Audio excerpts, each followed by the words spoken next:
The year is 1478. A stone chamber beneath the ducal palace in Milan. Water drips somewhere in the darkness, each drop echoing off walls that have absorbed screams for 3 generations. The smell hits you before your eyes adjust. Copper and rust and something else. Something organic and wrong. The kind of smell that makes your body want to run before your mind understands why. A man named Giovanni Borromeo hangs suspended from the ceiling by his wrists, which are bound behind his back. He has been hanging for 6 hours, his shoulders dislocated within the first 20 minutes. That was the easy part. What comes next will take 3 days. And Giovanni, a minor clerk accused of stealing 12 florins from the treasury, will confess to crimes he never committed, implicate friends who are completely innocent, and beg for a death that will not come quickly. The torturer. A man named Abramo, who inherited this position from his father, before him, approaches with an instrument that looks almost medical in its precision. He has done this 437 times. He knows exactly how much pain the human body can endure before the mind breaks completely. He knows the precise moment when a man stops being a person and becomes simply meat that screams. And he knows that moment is still many hours away for Giovanni.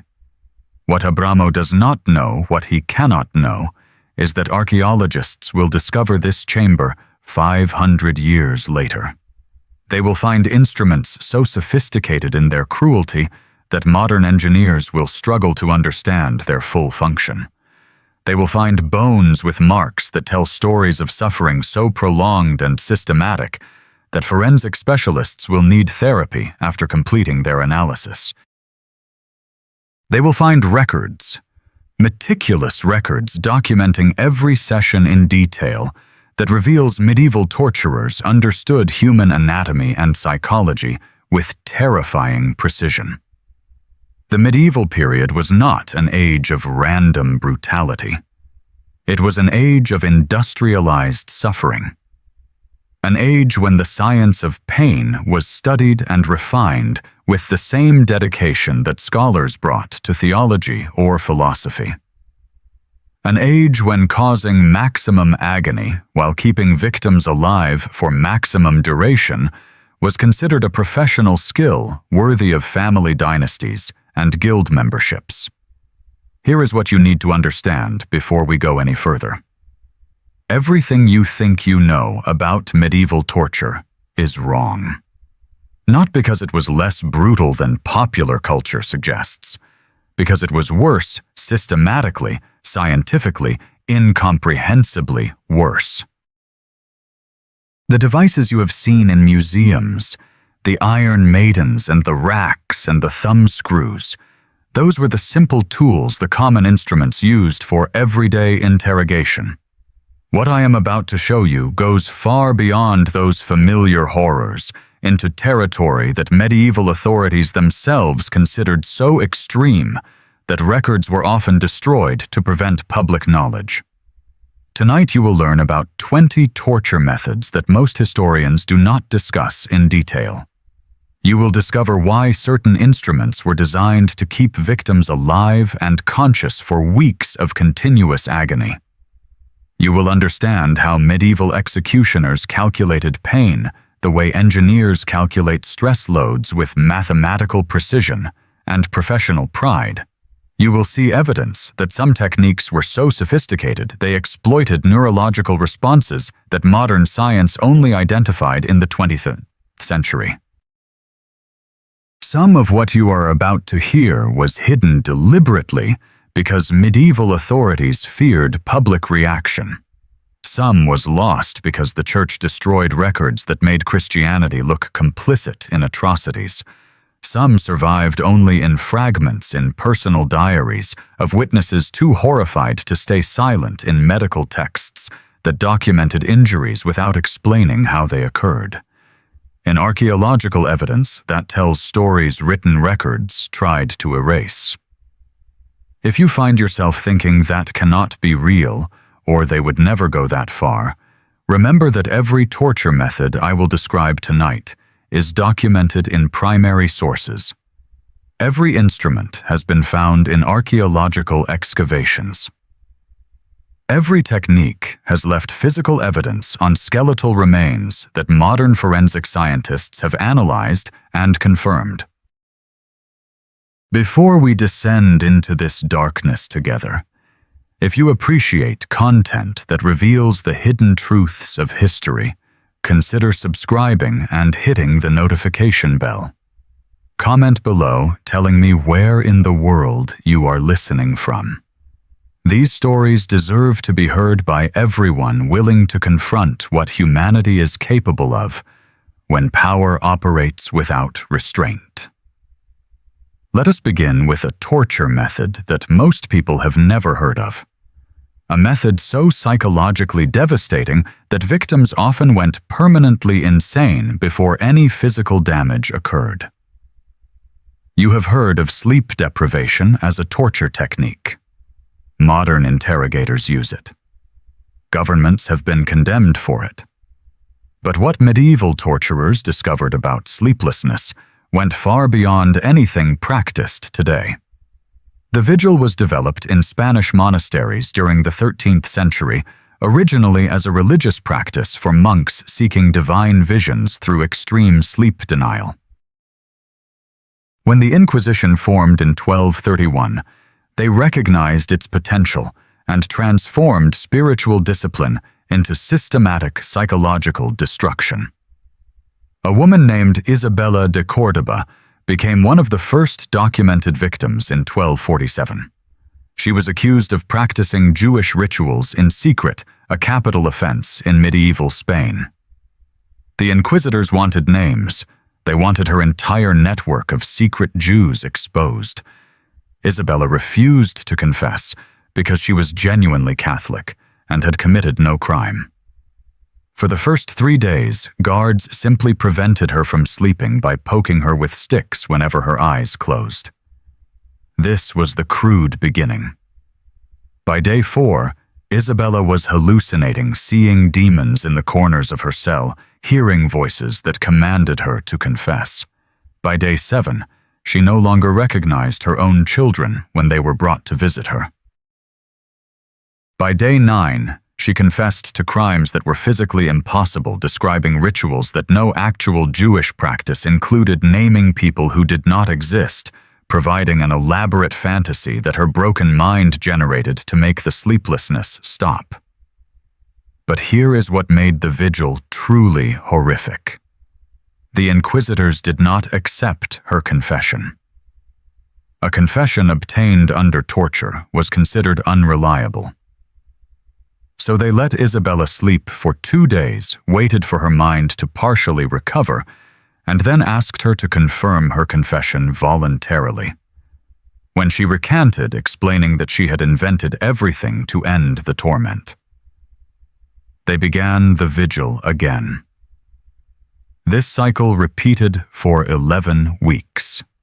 Sleep deprivation until psychosis, brief recovery, request for confirmation, recantation, more sleep deprivation. By the end, Isabella existed in a state that modern psychiatrists would recognize as permanent dissociative disorder. She confirmed her confession not because she was tortured into it, but because she genuinely no longer knew what was real. She had confessed so many times that the false memories had overwritten her actual memories. She believed she was guilty because her mind could no longer access the truth. The vigil was eventually refined to include sensory elements that accelerated breakdown.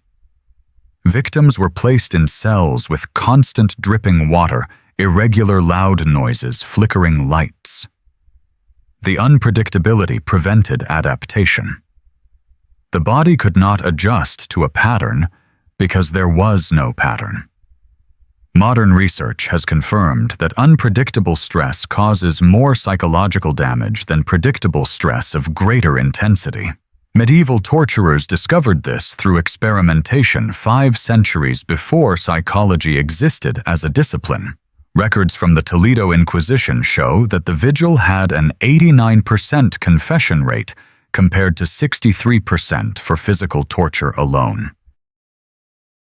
More importantly, Vigil confessions were considered more legally valid because victims appeared to confess voluntarily after their recovery sleep. The technique was so effective that it spread across Europe within decades, adopted by secular authorities who recognized its power. What happened to Isabella de Córdoba? She was burned at the stake in 1248 after confirming her confession. Her children were taken by the church. Her property was seized, and her case became a template that would be applied to thousands of other victims over the following 3 centuries. But the Vigil was considered a gentle method. What comes next was reserved for cases requiring more aggressive interrogation. The instrument looked almost elegant. Polished metal shaped like a pear, small enough to fit in a torturer's palm, with a screw mechanism at the base that caused 4 segments to separate when turned. Museums display these objects with clinical descriptions that fail to convey their actual purpose. The Pear of Anguish was inserted into body cavities. For men accused of homosexuality, it was rectal. For women accused of sexual crimes, it was vaginal. For those accused of heresy or blasphemy, it was oral. Once inserted, the torturer would slowly turn the screw, expanding the segments millimeter by millimeter until tissue tore. A court record from Lyon, dated 1326, describes the interrogation of a woman named Marguerite, accused of adultery. The document is clinical in its detail, recording that the pear was expanded over a period of 4 hours, with expansion halted whenever Marguerite lost consciousness and resumed once she was revived. The stated purpose was to extract the names of other adulterous women in the city. The actual purpose, evident from the document's gleeful tone, was punishment through suffering that would leave permanent damage. What makes this instrument particularly horrifying is its precision. The expansion was controlled through gear mechanisms that allowed adjustments of fractions of millimeters. Torturers could maintain a victim at the edge of tissue failure for extended periods, maximizing pain while preventing the merciful release of severe injury. Some variants included spikes on the expanding segments that would embed in flesh, making any movement by the victim cause additional damage. Modern gynecologists who have examined surviving pairs have noted that the design exploits anatomical knowledge that was supposedly beyond medieval medical understanding. The instruments were engineered to apply pressure to nerve clusters while avoiding major blood vessels that would cause rapid death. This was not random cruelty. This was cruelty designed with anatomical expertise. The pear existed in multiple sizes for different applications. Oral pears were larger, with blunted edges designed to dislocate the jaw when fully expanded. Smaller variants were created for what records euphemistically call application to extremities, meaning fingers, toes, ears, and other body parts with concentrated nerve endings. A craftsman in Venice named Lorenzo Berti became famous for producing custom pears commissioned by nobility who wanted instruments suited to specific purposes. His workshop records, discovered in 1973, show orders specifying dimensions, expansion ratios, and surface textures. Some clients requested religious imagery engraved on the segments so that victims would see saints and angels as the instrument destroyed them from within. The psychological element was considered as important as the physical damage. Victims were often shown the pair before interrogation began, told in detail what would happen, and given the opportunity to confess before insertion. Many confessed immediately. Those who did not faced the reality that this instrument created damage that never fully healed. Survivors carried permanent injuries that marked them for life, physical evidence of their encounter with authority that could never be hidden or denied. What you need to understand is that the pair was not exceptional. It was standard equipment in most European judicial torture chambers by the 14th century. The next method was reserved for crimes considered even more serious. Imagine a wooden pyramid, roughly 3 feet tall, mounted on a sturdy frame, with ropes and pulley attached to the ceiling above it. Now imagine being stripped naked, suspended by harnesses around your arms and legs, and slowly lowered onto the pyramid's point. The Judas cradle worked through body weight. Victims were lowered until the pyramid's apex pressed against their most sensitive areas, then left to hang with just enough support that their full weight was not immediately applied. Over hours, exhaustion would cause their muscles to fail, lowering them further onto the point. The torture was essentially self-inflicted, as the body's inability to maintain suspension caused progressive impalement. A Florentine banker named Aldo Grimaldi experienced the Judas cradle in 1411 after being accused of financial crimes against the Medici family.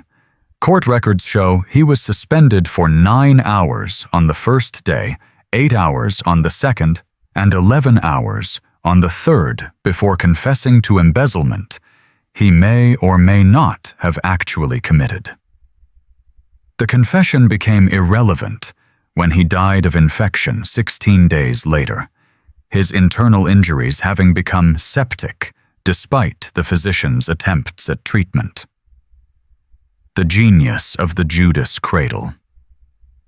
If such a word can be applied to something so monstrous was its efficiency. Unlike methods requiring constant attention from torturers, the cradle worked automatically.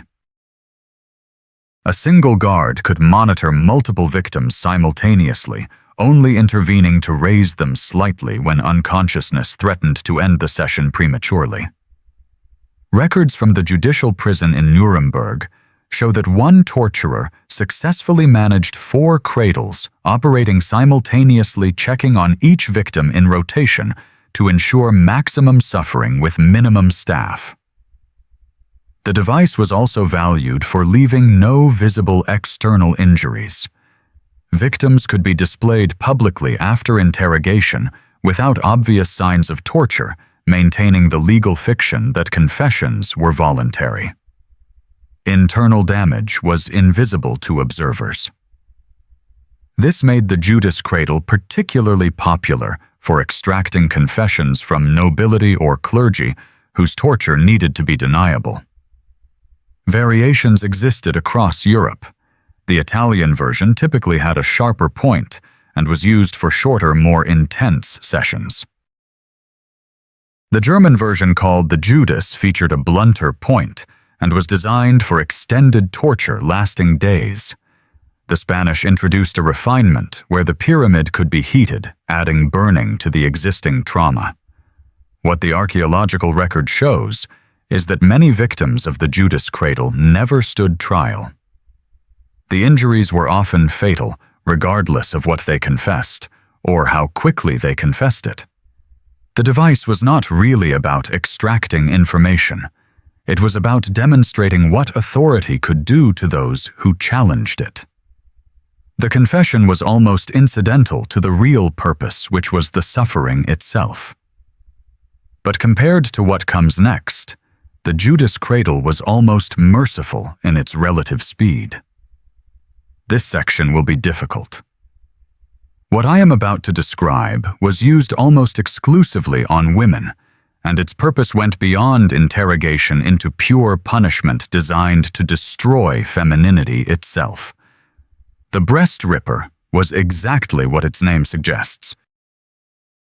Iron claws often heated until glowing attached to handles that allowed torturers to grip and tear breast tissue. The device was used on women accused of adultery, self-induced abortion, heresy, witchcraft, and in some cases simply for being unmarried past a certain age. A woman named Agnes Bernauer was subjected to the breast ripper in Bavaria in 1435. Her crime was marrying above her station. She was a commoner who had secretly married Duke Albert III, and when the Duke's father discovered the marriage, he had Agnes arrested on fabricated charges of witchcraft.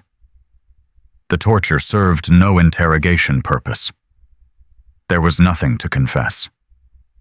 The breast ripper was pure punishment for the crime of being a woman who had risen above her assigned place. Agnes survived the initial torture, but was then drowned in the Danube. Her mutilated body displayed as a warning to other women who might imagine themselves worthy of nobility. Her story became legend in Bavaria, though the legend typically romanticizes the drowning while omitting the torture that preceded it. The breast ripper existed in two main variants. The spider was a fixed-position device mounted on walls where women were pressed against the claws. The less sophisticated version was handheld, allowing torturers to attack from multiple angles. Both versions were often heated before use, combining tearing with burning. What made this device particularly cruel was that it targeted anatomy associated with nurturing and femininity.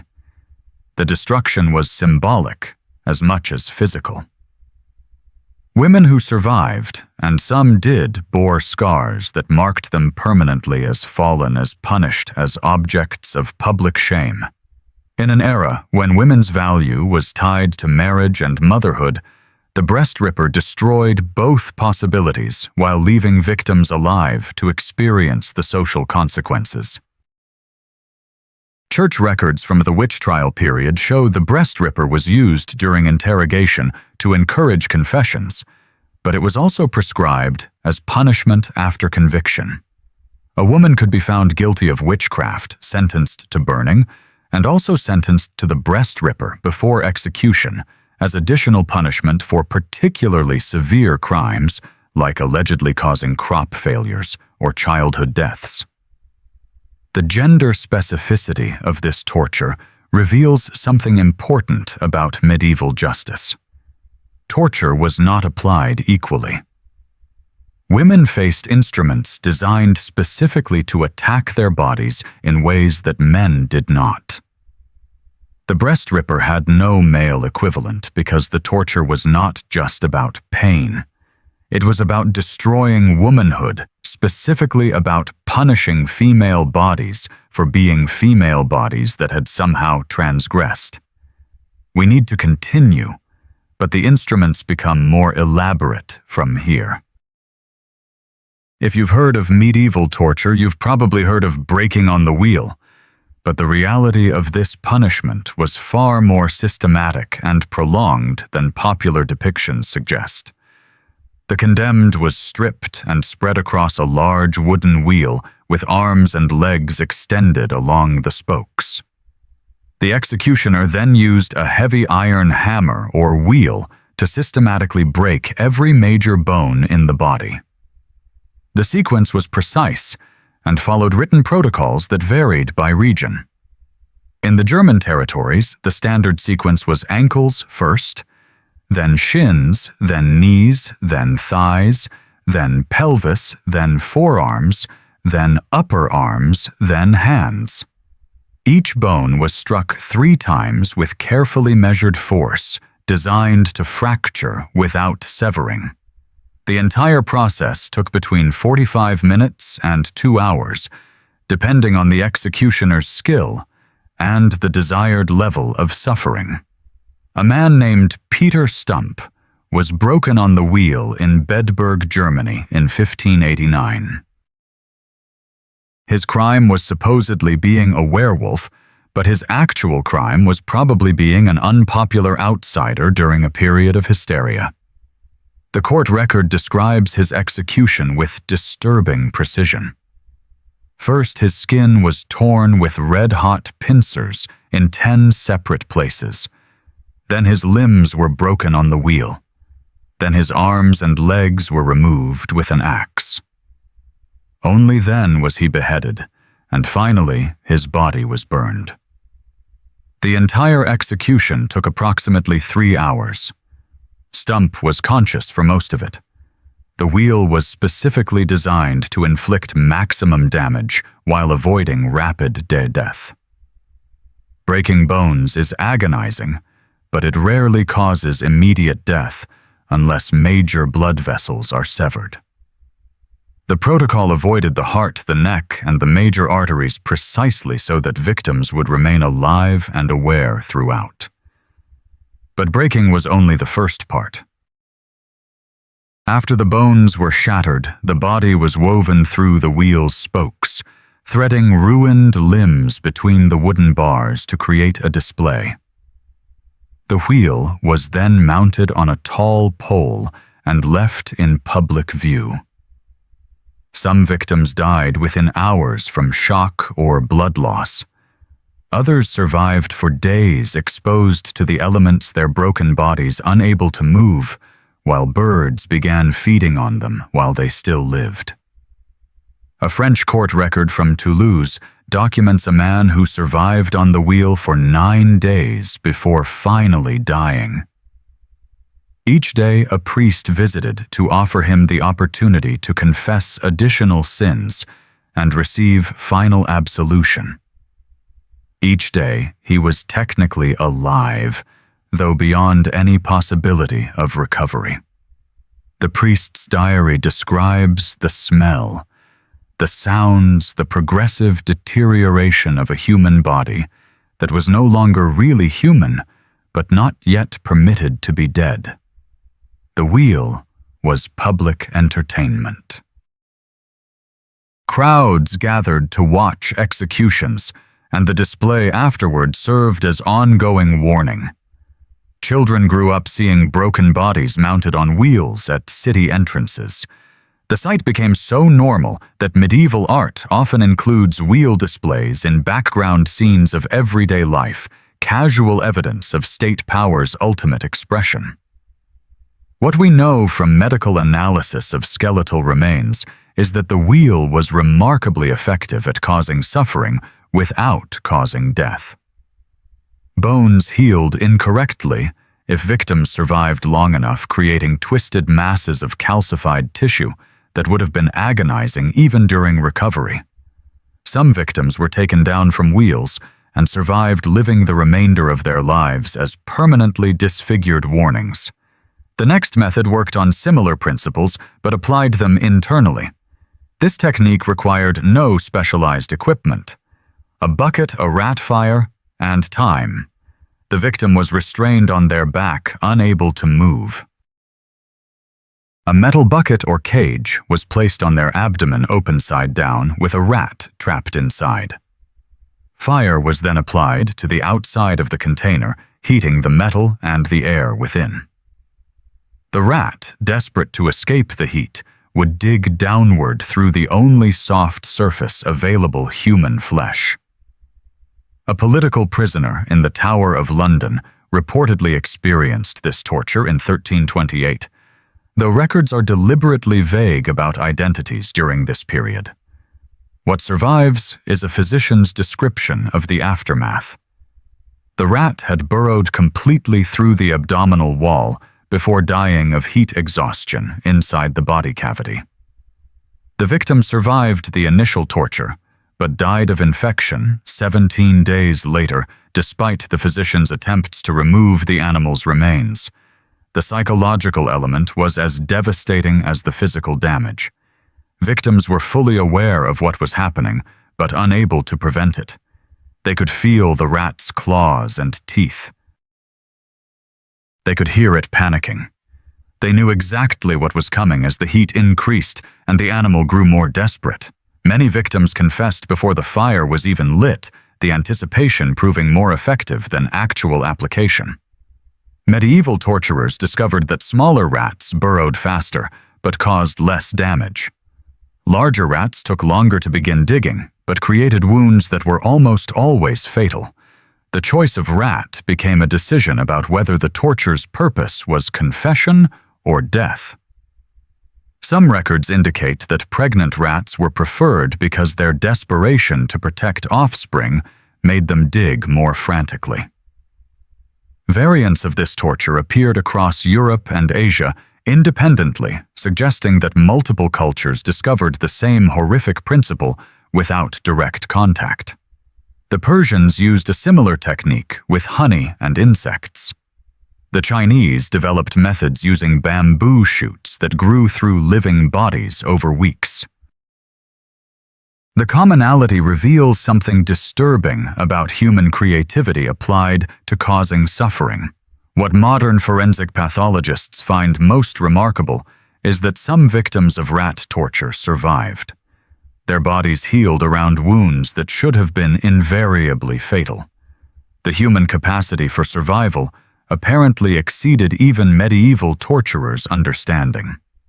These survivors carried scars and internal damage that marked them permanently living evidence of what they had endured.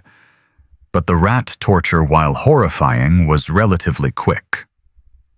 The next method was designed to extend suffering over weeks or months. The rack is famous for stretching bodies. The Scavenger's daughter did the opposite. It compressed them. Invented by a lieutenant of the Tower of London named Skeffington during the reign of Henry VIII, this A-frame device forced victims into a crouched position, then applied metal bars that pressed the body inward. The head was forced down toward the knees. The arms were crushed against the torso. Breathing became progressively more difficult as the compression increased. Unlike stretching, which damages joints and eventually tears tissue, compression affects every system simultaneously. The lungs cannot fully expand. Blood circulation becomes restricted. Internal organs are pressed together. The pain is diffuse and inescapable, coming from everywhere at once rather than specific points. A Catholic priest named Thomas Cottam was subjected to the Scavenger's daughter in 1582. His crime was practicing the wrong version of Christianity in Protestant England. Records indicate he was compressed for several hours until blood flowed from his nose, ears, and other orifices. He still refused to reveal the locations of other Catholic priests. The torture was repeated on 3 separate occasions before his eventual execution by hanging and quartering. What made the Scavenger's daughter particularly effective for extracting confessions was its reversibility. Unlike torture that caused permanent damage, immediately compression could be increased gradually and reduced if the victim began cooperating. This allowed torturers to demonstrate their power, achieve partial confession, ease pressure as reward, then increase again when victims stopped cooperating. The cycle could continue for days or weeks with the same victim. Medical experts who have studied the device note that prolonged compression causes damage even when visible bleeding does not occur. Compartment syndrome, where muscles are damaged by sustained pressure, was almost certainly a common outcome. Victims who survived might have retained their confessions, but lost the use of limbs that had been compressed too long. The Scavenger's daughter was considered a more refined torture than the rack appropriate for higher status prisoners, whose screams might cause political complications if too extreme. A gentleman could be compressed silently in ways that stretching with its dramatic joint dislocations and tearing sounds could not achieve. The device was torture made discreet, invisible suffering that left fewer marks and attracted less attention. What follows is a method that combined physical and psychological torture in ways the scavenger's daughter could not match. Simplicity can be more terrifying than complexity. The heretic's fork was simply a metal rod with two pronged forks at each end. It was worn by victims with one fork pressed under the chin and the other against the sternum, held in place by a leather strap around the neck. The forks prevented any movement of the head or neck. Looking down pushed the lower fork into the chest. Looking up drove the upper fork into the throat. Speaking caused both forks to dig into flesh. Swallowing did the same.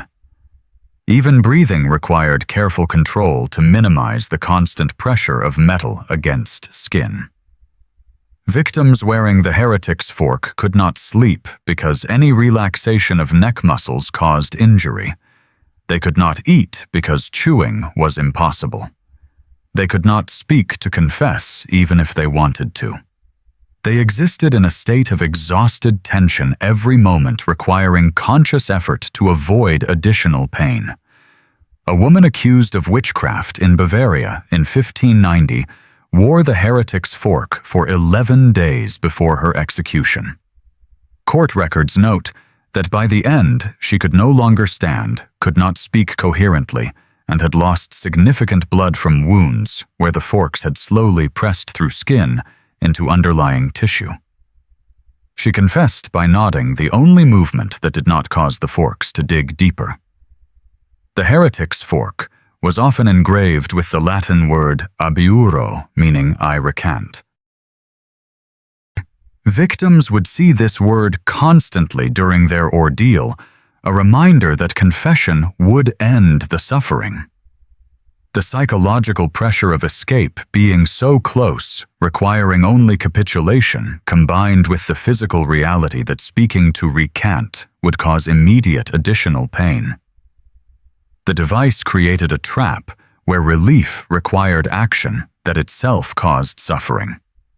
What made the fork particularly useful for authorities was that it required minimal supervision.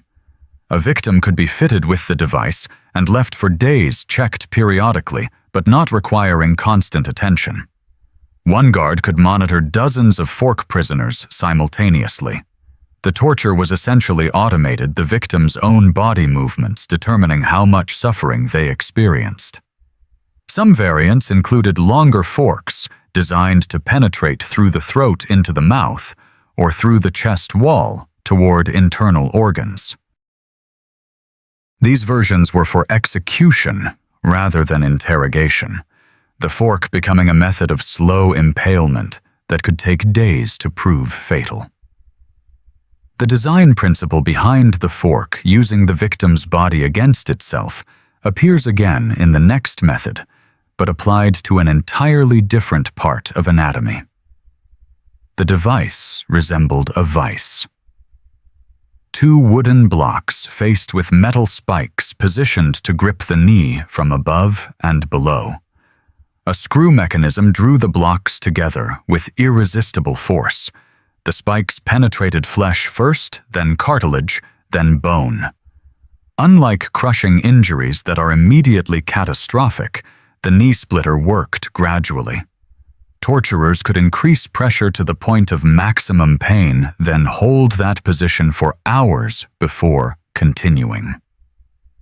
The knee, with its complex arrangement of bones, cartilage, and ligaments, provided numerous stages of destruction, each accompanied by distinct sensations that victims could not help but feel in terrible detail.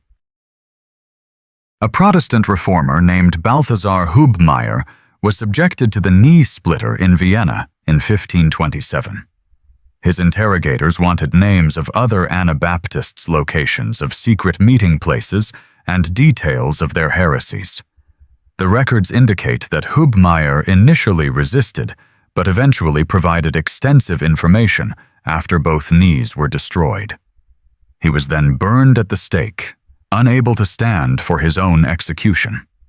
The knee splitter was valued for creating permanent disability without causing death. A prisoner could be tortured to extract information, then kept alive for trial conviction and public execution.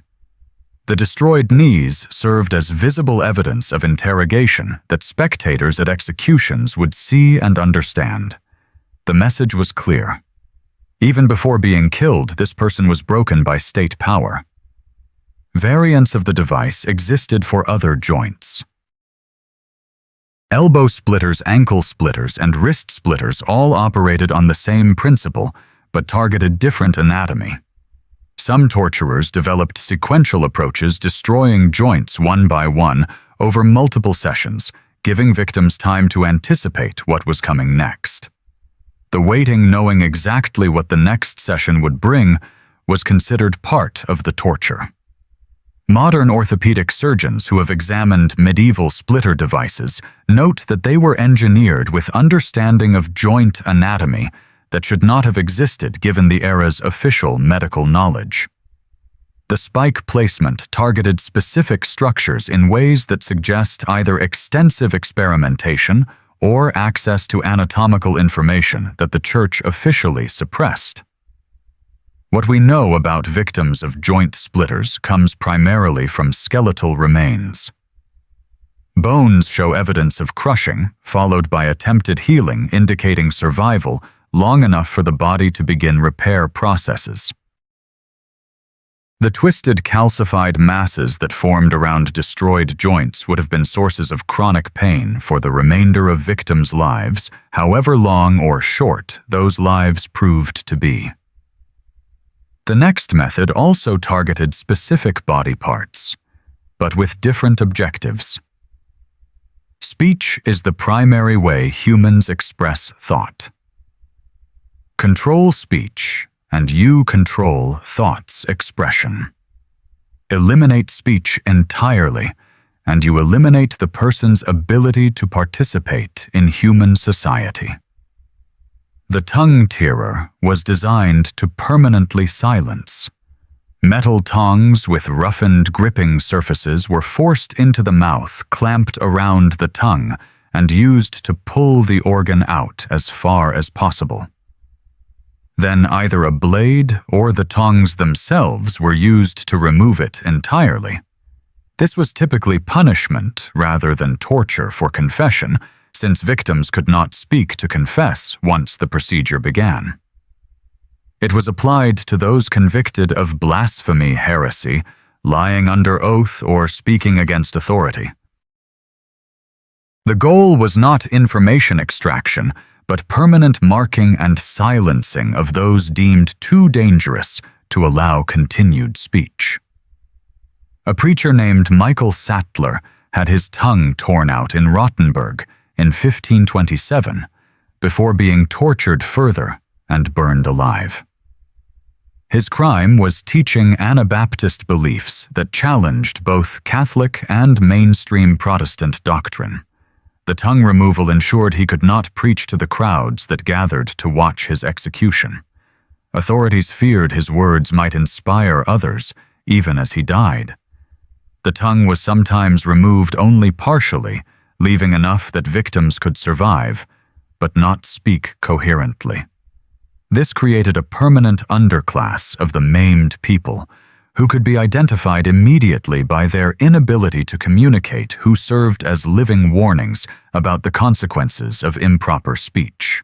Medieval cities contained numerous tongue removal survivors who begged on streets their mutilation, advertising state power constantly. What modern linguists and speech pathologists note is that tongue removal does not simply prevent speech. It affects eating, swallowing, and breathing. Victims often died from aspiration, accidentally breathing food or liquid into their lungs because the tongue's role in directing swallowed material to the stomach rather than the airway was eliminated. Those who survived faced lifetimes of difficulty with basic functions that tongued people never consciously consider. The tongue-tearer represents a category of torture designed not for interrogation, but for marking. The next method belongs to the same category, but affected a more visible part of anatomy. Courts throughout medieval Europe used ear removal as a standardized punishment for a first offense of certain crimes. One ear for repeated offenses, both. The marks were permanent and impossible to hide, creating instant identification of criminals wherever they went. The instruments used varied from simple blades to specialized shears designed to remove the entire outer ear in a single motion. Speed was not mercy, but efficiency. Executions were public spectacles with schedules to maintain. An executioner who took too long on ear removal delayed the rest of the proceedings. A thief in London named John Whiting lost his first ear in 1472 for stealing bread. Records show he lost the second in 1475 after being caught stealing again. He survived both procedures but vanished from historical records afterward. Without ears, he would have been visibly marked as a criminal everywhere he went. Employment housing normal participation in society would have been nearly impossible. The punishment did not end with the cutting. It continued every day for the remainder of his life. The psychological impact of facial mutilation was well understood by medieval authorities. Ears were removed publicly with crowds watching specifically because the public nature of the shaming was considered part of the punishment. The victim's community saw them marked. The memory of that public degradation would follow the victim forever, recalled every time someone noticed their missing ears. What made ear removal particularly effective as punishment was its visibility combined with survivability. Unlike tortures that risked death, ear removal almost never proved fatal. Victims lived to be marked, lived to be recognized, lived to serve as constant advertisements for the consequences of crime. A man without ears walking through a market communicated state power more effectively than any proclamation. Variants included removal of the nose, which was applied for sexual crimes and was even more disfiguring than ear removal. Some jurisdictions combined both, creating victims whose faces announced their crimes permanently. The creation of permanent visible underclasses served social control functions that extended far beyond punishing individual criminals, but these marking punishments, while cruel, were quick. The next method was designed to last. You have seen pictures of the Iron Maiden, the upright cabinet shaped like a woman, the spikes lining the interior, the horrifying implication of being enclosed inside while metal points penetrate from every direction.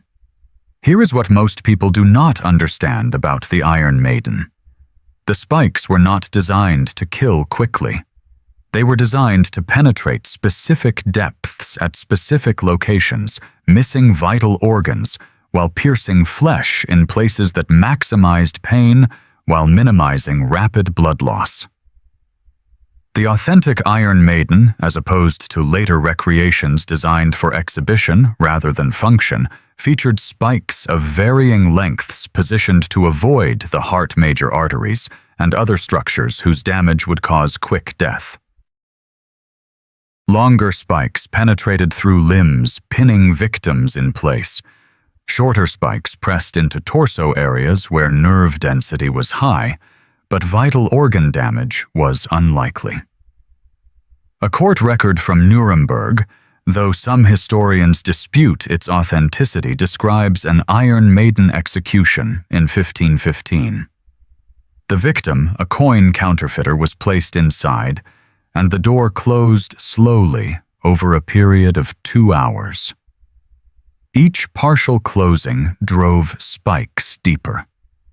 Confession opportunities were offered between each stage. By the time the door was fully closed, the counterfeiter had confessed named accomplices and revealed locations of forging equipment. He survived inside the Maiden for 3 days before dying of blood loss and infection. The psychological element was as important as the physical damage. Victims were enclosed in complete darkness. They could not see what was happening to their bodies, only feel it. The disorientation of blindness combined with pain from multiple points created maximum psychological impact. Some victims reportedly went insane before dying, their minds broken by the combination of pain, darkness, and helplessness. Modern metallurgists who have examined authentic Iron Maiden fragments note that the spikes were precision-crafted, their lengths and positions consistent in ways that indicate deliberate design rather than random placement. Someone calculated exactly how deep a spike could penetrate the thigh without severing the femoral artery, exactly how far into the abdomen a point could extend without perforating the intestines. This was engineering applied to suffering. The Iron Maiden was expensive to construct and maintain. It represented significant investment by authorities who could have chosen simpler, cheaper methods. Its continued use despite the cost suggests that its psychological impact on observers, the terrifying spectacle of a person-shaped torture device, was considered worth the expense. The Maiden was propaganda as much as punishment.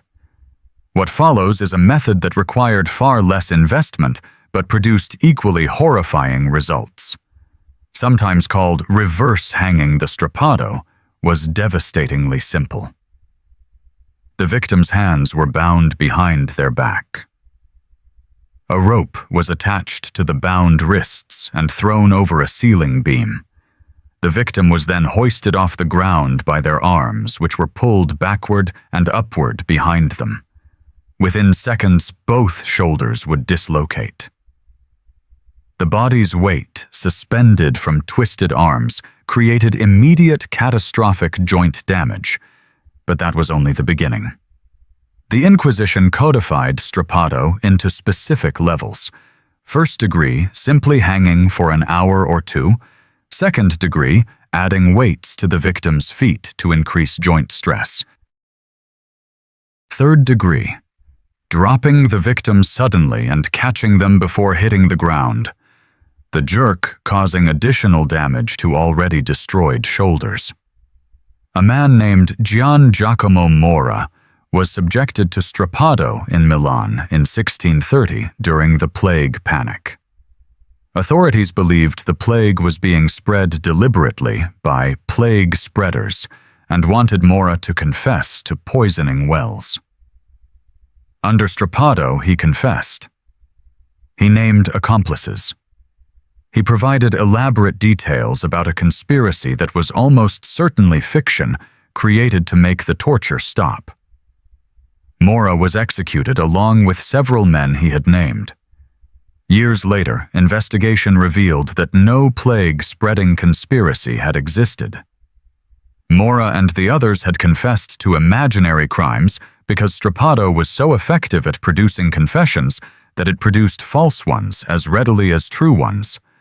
The reliability problem with strappado was well known to medieval authorities.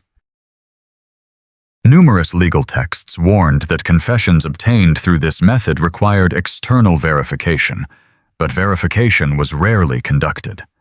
The confessions satisfied legal requirements regardless of their accuracy, and once confessed, retracting was difficult because recantation could result in additional torture for lying about the initial confession. Modern orthopedic surgeons describe the damage from strappado as permanent and progressive.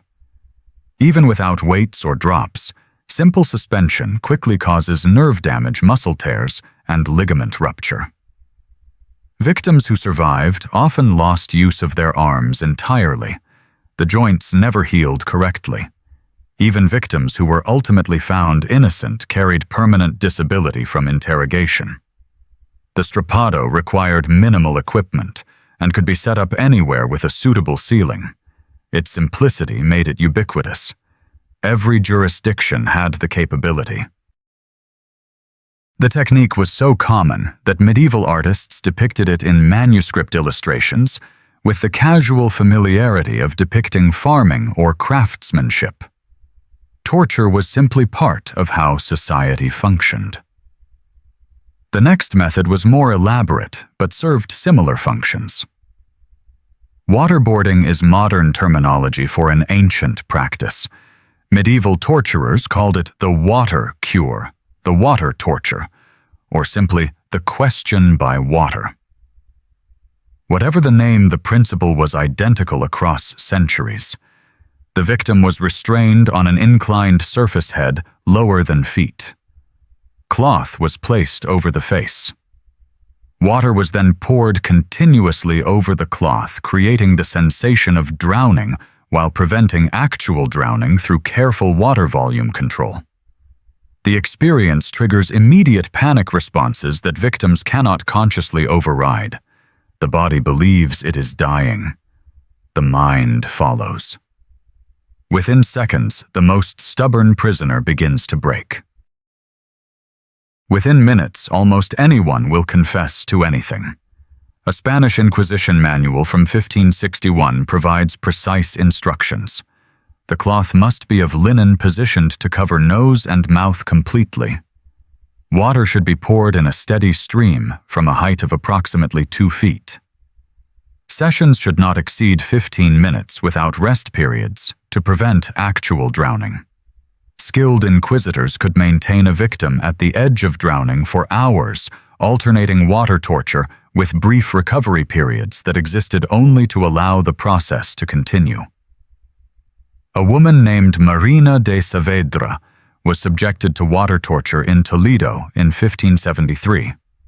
She was accused of secretly practicing Judaism while publicly professing Catholicism. Records indicate that she resisted through 3 sessions of water torture before confessing. She was then released because her confession was deemed insufficiently detailed. After further investigation, she was arrested again and subjected to additional water torture. This time she provided names, dates, locations, and detailed descriptions of rituals. She was burned at the stake in 1575. The water torture was considered one of the more reliable methods because it left no visible marks. Unlike techniques that scarred or maimed, water torture allowed victims to appear in court apparently unharmed. The legal fiction that confessions were voluntary could be maintained more easily when confessors showed no obvious signs of physical damage.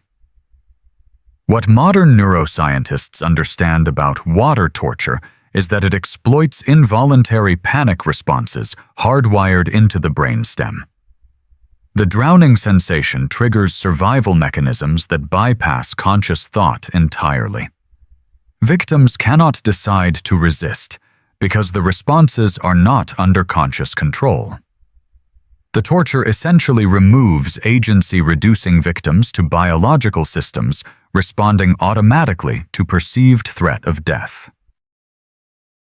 Medieval torturers discovered this through experimentation centuries before the neuroscience existed to explain it.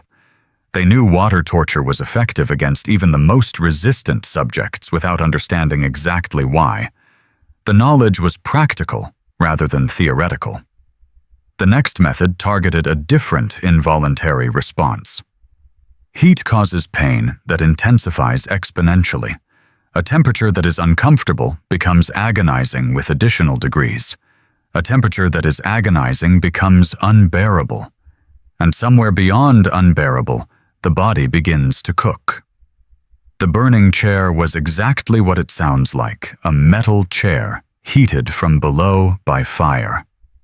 Victims were strapped into the chair naked, and the heat was increased gradually over hours. The metal never became hot enough to cause immediate burns. It simply grew warmer and warmer until sitting became impossible to endure. A German manual for executioners from the 16th century specifies temperature progressions. Begin with coals that make the metal warm to touch. Add coals every quarter hour until the metal becomes too hot to touch comfortably. Continue until the metal would burn an unprotected hand immediately. At this temperature, maintain heat for questioning. Reduce heat if confession seems imminent. Increase if resistance continues. A man named Heinrich Kramer experienced the burning chair in Cologne in 1529. His crime was printing Protestant pamphlets. Records indicate the chair reached temperatures where his flesh began to adhere to the metal tearing when he attempted to shift position. He confessed after approximately 4 hours. His legs below the knees were permanently damaged. He was executed by burning 2 days later. The irony of burning a man whose flesh had already partially cooked apparently lost on authorities. The burning chair exploited the progressive nature of heat damage. Unlike sudden burning, which causes immediate intense pain, followed by nerve death, gradual heating maintained pain at maximum levels for extended periods. Nerves remained functional because the temperature was carefully controlled below the threshold that would destroy them. Victims felt everything for hours. Variants included heated metal boots, heated metal crowns, and heated metal gloves. Each targeted specific body parts where nerve density was high and heat sensitivity was extreme. The face, hands, and feet were particular favorites because damage to these areas was more psychologically devastating than damage to the torso. What modern burn specialists note is that the temperatures described in medieval torture records would cause deep tissue damage that extended far below the skin. Victims who survived would have faced months of agonizing healing infection risks and permanent scarring that affected function as well as appearance. A man whose feet were cooked in heated boots might never walk normally again, even if he survived all subsequent proceedings. The next method also involved fire, but applied it differently. Marking criminals with hot metal served multiple purposes. It was punishment in itself. It created permanent identification, and it demonstrated authorities' power over bodies in ways that could not be hidden or denied. Branding was standardized across medieval Europe. T for thief, F for felon, M for murderer, B for blasphemer. The letters were pressed into foreheads or cheeks where they could not be concealed, creating walking advertisements for the consequences of crime. The procedure was public and relatively quick. The iron applied for only seconds, but those seconds were experienced as eternity. The smell of burning flesh filled public squares. The screams echoed off buildings. And afterward, the branded person walked through crowds that parted in disgust and fear, their social status permanently altered by a mark that would never fade. A woman branded in York in 1483 for prostitution bore the letter W for whore on her forehead for the remaining 37 years of her life. Parish records indicate she never married, never found regular employment, never escaped the consequences of those few seconds when hot metal pressed into her skin. The branding took moments. The punishment lasted a lifetime. What made branding particularly effective was its simplicity combined with its permanence. Unlike imprisonment, which ended, or execution, which removed the criminal from society, entirely branding created a permanent visible underclass of the marked. They remained in society, but excluded from it, serving as constant reminders of what authority could do to those who transgressed. Medieval authorities understood that the threat of branding sometimes exceeded the threat of execution in deterrent power. Death ends suffering.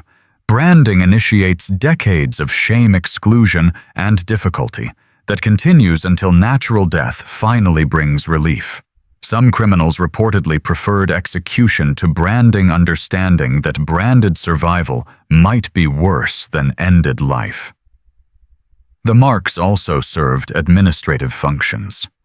Branded criminals could be identified immediately if they reoffended. The escalating punishment system required knowing a criminal's prior record. Brands provided that record written permanently on bodies readable by any authority figure anywhere in the realm. What follows is a method that combined the permanence of branding with far greater physical destruction. The removal of skin while the victim remains alive represents one of the most extreme tortures documented in medieval records. The process was exactly as horrifying as it sounds. Careful cutting separated skin from underlying tissue, peeling it away from living bodies in strips or sheets. Flaying typically began at the face. Executioners made incisions around the hairline and chin, then gradually separated the facial skin while victims remained conscious. The process could take hours.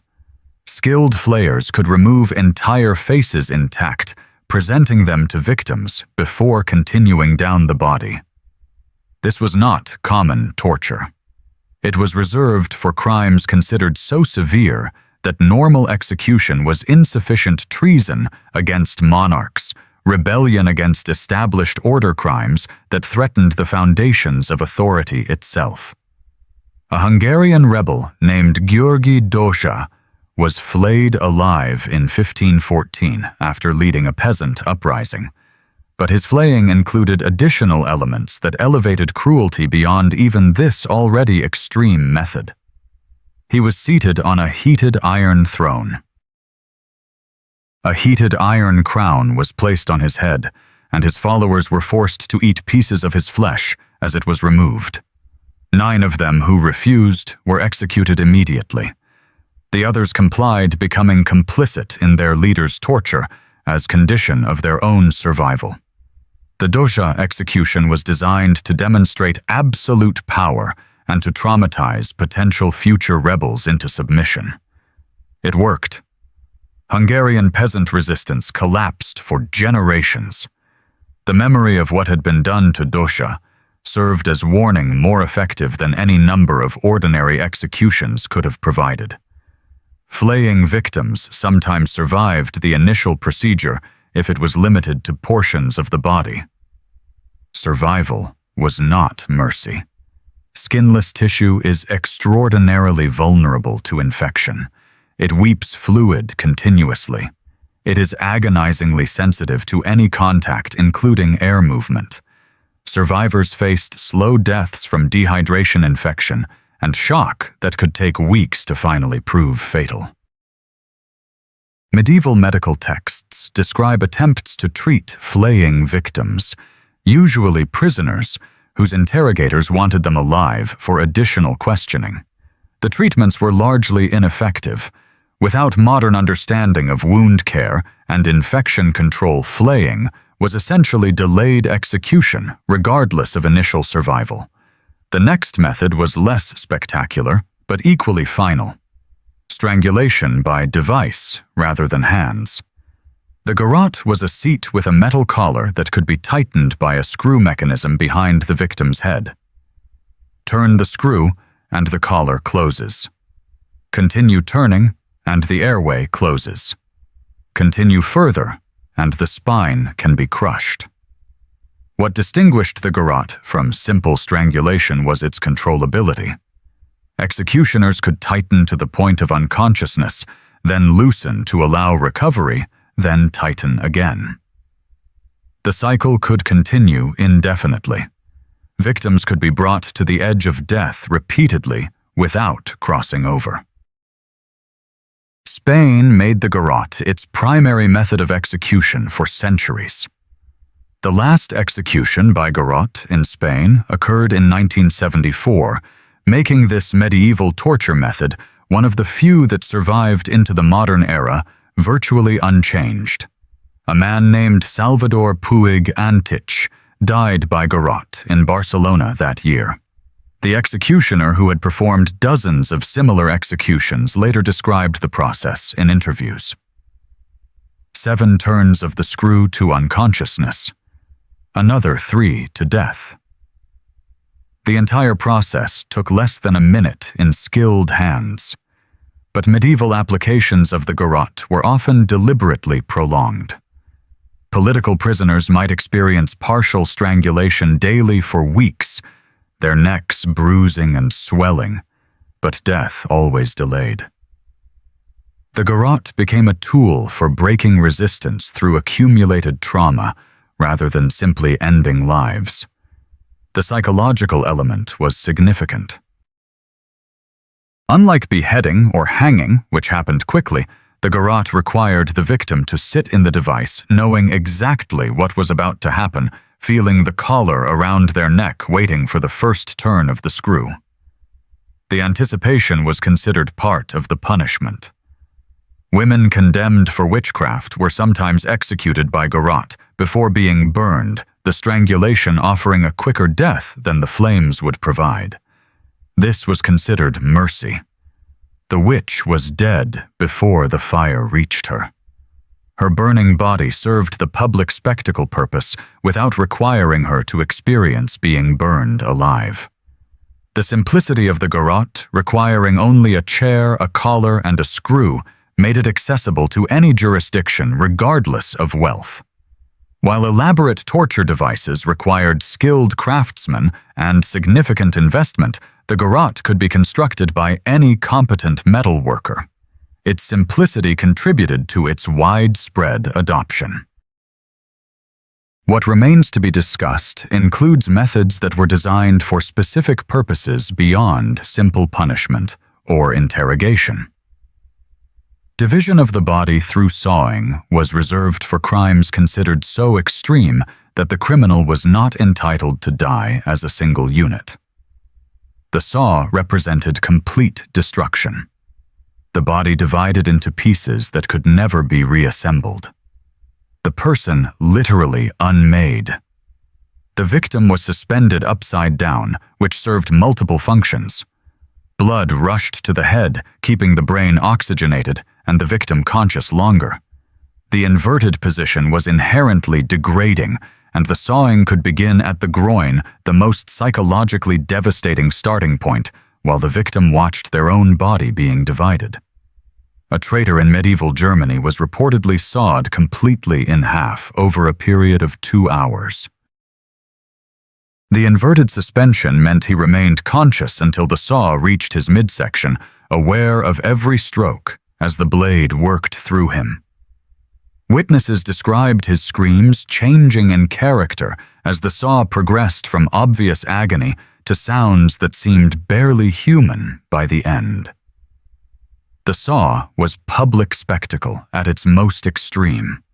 Crowds gathered to watch criminals unmade, to see the human body revealed in its constituent parts, to witness authorities' power to reduce persons to meat. The trauma inflicted on observers was part of the purpose. Citizens who had watched a sawing were unlikely to forget the consequences of crimes that merited such punishment. Medieval art sometimes depicts sawing with disturbing matter-of-factness. The executioners going about their work with the same professionalism as butchers preparing livestock. The comparison was intentional. Criminals who merited sawing had forfeited their humanity. They were animals to be processed, not people to be executed. What forensic pathologists note about sawing is that the wounds are remarkably clean compared to hacking or tearing. The slow back and forth motion cuts through tissue with minimal splintering of bone. This means victims experienced clear, defined pain rather than the more chaotic sensations of rapid dismemberment. Whether this was better or worse from the victim's perspective is impossible to say. The final method we will examine was designed not to kill, but to keep alive indefinitely in conditions that made death preferable. The word comes from French, oublier, meaning to forget. The oubliette was a dungeon designed for forgetting a hole in the ground where prisoners were dropped and left until they died. The dimensions were precise in their cruelty. too small to lie down fully, too low to stand upright. The prisoner could only crouch or curl, unable to ever straighten their body completely. The hole was typically covered with a metal grate that let in minimal light and allowed guards to drop food and water occasionally if they remembered or felt inclined or could be bothered. Some oubliettes were completely lightless, sealed chambers where prisoners existed in absolute darkness until death. Others featured the grate, allowing prisoners to hear footsteps above them, voices of the living reminders of the world they would never rejoin. The partial connection to life above was arguably worse than complete isolation. A political prisoner in France was discovered in an oubliette when his castle was captured by enemies in 1371. Records indicate he had been imprisoned for 8 years.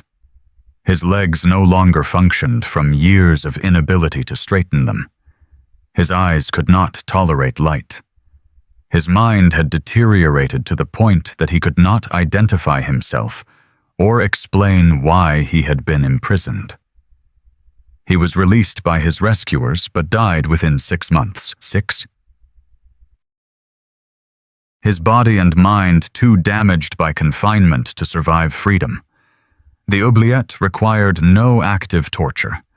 The imprisonment itself was the torture continuing day after day, year after year, with no end except death. Guards did not need to do anything to their prisoners. The architecture itself inflicted suffering continuously without human intervention. Medieval castles throughout Europe contained oubliettes, some of which were only discovered during modern excavations. Archaeologists have found skeletal remains in these forgotten dungeons prisoners who died alone in darkness and whose bodies were never retrieved. Some oubliettes contain multiple sets of remains, suggesting new prisoners were simply dropped on top of previous occupants' bones. What psychologists note about extended isolation in confined spaces is that it causes psychological damage that can exceed even severe physical torture. The human mind requires stimulation, social contact, the ability to move through space. Deny these completely for extended periods, and the mind begins to consume itself, generating hallucinations, fragmenting identity, destroying the coherent self that makes a person a person. The oubliette was arguably the cruelest torture because it required nothing except time and darkness resources that cost authorities nothing to provide. A prisoner in an oubliette could be forgotten literally, their existence requiring no ongoing investment, their suffering continuing automatically until biology finally provided the release that mercy would not. You have now learned about 20 torture methods that medieval authorities used systematically across centuries. The question that remains is why this matters beyond historical curiosity. The answer is that these techniques never entirely disappeared. They evolved. They were adapted. They continued under different names in different contexts. Water torture is used today under the name waterboarding. Sleep deprivation is documented in modern detention facilities, stress positions that exploit the body's inability to maintain certain postures indefinitely appear in interrogation manuals that were written in this century. The isolation and sensory deprivation of oubliettes continues in solitary confinement practices that psychologists now recognize as torture. The medieval period is not safely distant history. It is the foundation on which modern systems of punishment were built. Understanding what torturers did in the past helps us recognize when similar things are being done in the present under different names and different justifications. The bureaucratic normalization of torture that medieval records reveal also continues. The careful documentation, the legal frameworks that permitted atrocity, the professional training of those who inflicted suffering. All of these have modern parallels. Torture becomes possible when it becomes administrative, when it is conducted according to procedures and protocols, rather than recognized as the fundamental violation of human dignity it actually represents. Modern forensic archaeology continues to discover evidence of torture that was hidden or denied. Mass graves yield bones with marks that tell stories of systematic cruelty. Prison sites reveal architecture designed for suffering. Archives release documents that confirm what authorities claimed never happened. The victims of medieval torture deserve to be remembered because their suffering was real. But they also deserve to be remembered because remembering them helps us recognize when new victims are being created through similar methods. The technology changes. The fundamental dynamics of power expressing itself through inflicted pain remain remarkably constant. Every torture method I described tonight was considered legal by the authorities who employed it. Legal frameworks authorized the suffering. Religious institutions sanctioned it. Crowds attended public tortures as entertainment. The normalization of atrocity is perhaps the most disturbing pattern that emerges from this history, more disturbing even than the individual cruelties themselves. We like to believe that we are more civilized now that modern societies have evolved beyond medieval brutality, but the evidence suggests otherwise. The capacity for systematized cruelty exists in every human society. What varies is whether that capacity is constrained by laws, customs, and institutions that recognize fundamental human dignity, or unleashed by systems that prioritize authorities' power over individuals' bodies. Medieval torture victims often died knowing that their suffering was officially sanctioned, that no one would face consequences for what had been done to them, that their torment was considered righteous by the society that inflicted it. That knowledge may have been the worst torture of all.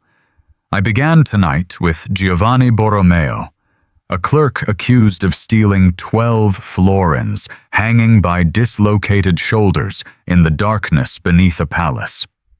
I told you that archaeologists would find instruments and bones 500 years later that would tell his story and thousands of others. What those archaeologists actually found, and what we have explored tonight, is evidence of industrial-scale suffering conducted with professional precision by authorities who documented their methods carefully because they saw nothing wrong with what they were doing. They were administering justice. They were extracting truth. They were maintaining order. The fact that they did so through methods that would be recognized as monstrous by any standard of basic human decency did not trouble them because the standards themselves did not exist in ways that constrained power. The 20 methods we examined tonight represent only a fraction of what medieval torturers developed. Hundreds of techniques existed, some so specialized they were used only in specific regions for specific crimes. The human creativity applied to causing suffering was essentially limitless, constrained only by anatomy's parameters and the need to keep victims alive long enough for torture to serve its purposes. The victims were often innocent. The confessions torture produced were often false.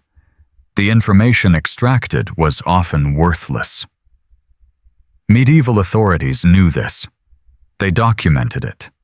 They wrote legal treatises about the unreliability of tortured confessions. And they continued torturing anyway because torture served purposes beyond information extraction. Torture demonstrated power. It created fear. It warned populations about the consequences of challenging authority. It satisfied desires for vengeance and spectacle. It provided legal cover for disposing of inconvenient people.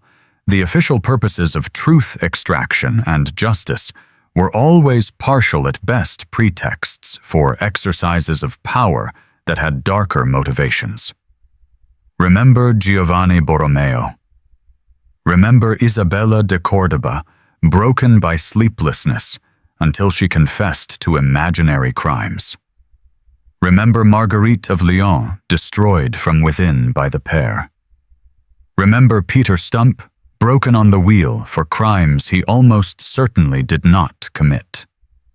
Remember Agnes Bernauer, mutilated for marrying above her station. Remember Gheorghe Doja, flayed alive while his followers were forced to eat his flesh. Remember them because they were real people who experienced real suffering. Remember them because their torturers kept records that allow us to know their names and their fates. Remember them because remembering is the only justice available to those who died in circumstances where justice was never possible. And remember that the systems that tortured them, the laws and customs and institutions that made their suffering not just possible, but routine, those systems were created by humans and can be created again by humans wherever power is allowed to operate without accountability. The medieval period ended. The capacity for medieval cruelty did not. If you found this exploration of history's darkness valuable, subscribe to this channel and hit that notification bell. Share this video with anyone who thinks they understand what medieval torture actually involved. Comment below telling me what other dark historical topics you want explored. These stories matter because understanding how atrocity becomes normalized is the first step toward preventing it from becoming normalized again. These victims matter because their suffering was real and should not be forgotten simply because it is uncomfortable to remember. See you in the next video, where we will continue uncovering the buried truths that reveal what power does when nothing constrains it.